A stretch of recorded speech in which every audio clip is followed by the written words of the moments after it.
Everything seems like a poor financial decision these days. I mean, even going outside to run one errand makes me feel like I'm gonna spend at least 50 bucks. Just listen to what happened to me a few days ago. I went to CVS just to pick up a couple of things, $12.24.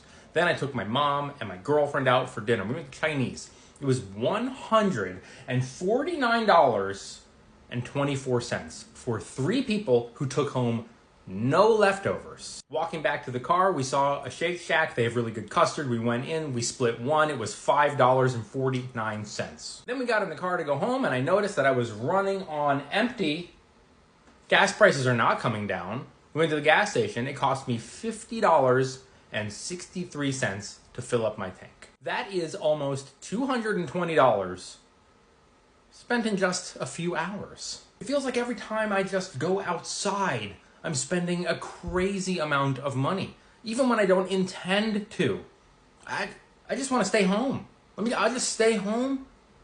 It's comfortable in here. I got air conditioning. I got Netflix.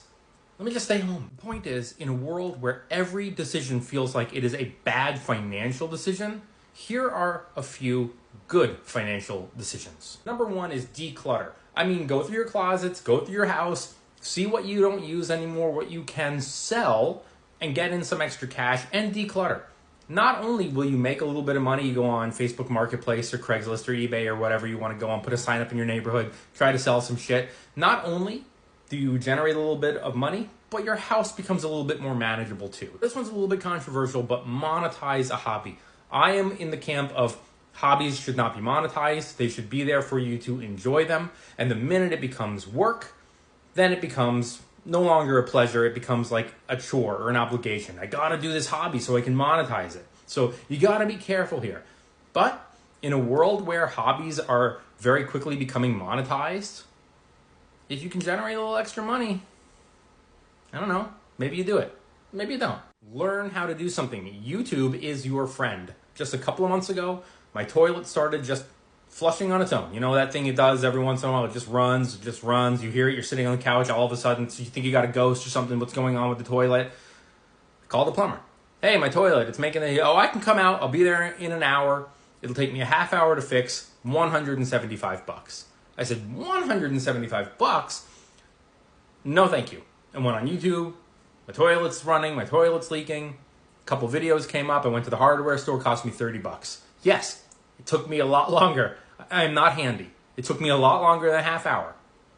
But I learned a new skill, and I saved, around 150 bucks. Move. I know, moving is not fun. Nobody envisioned at 35 that they'd be moving back in with their parents or having roommates.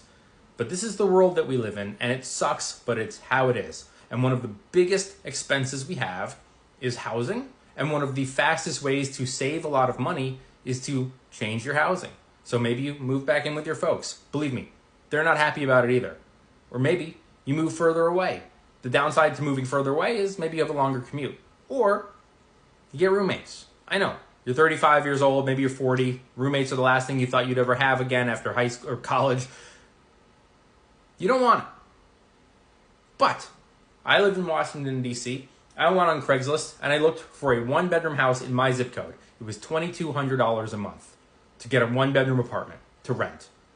A room in a house in the same zip code, $900. Still crazy for a room, but a lot cheaper than $2,200. That $2,200 that you were spending can become $900, which frees up a lot of money that you can then invest. That might seem like the most on the nose of this whole, here are some good financial decisions video, but it really is the best decision you can make with your money.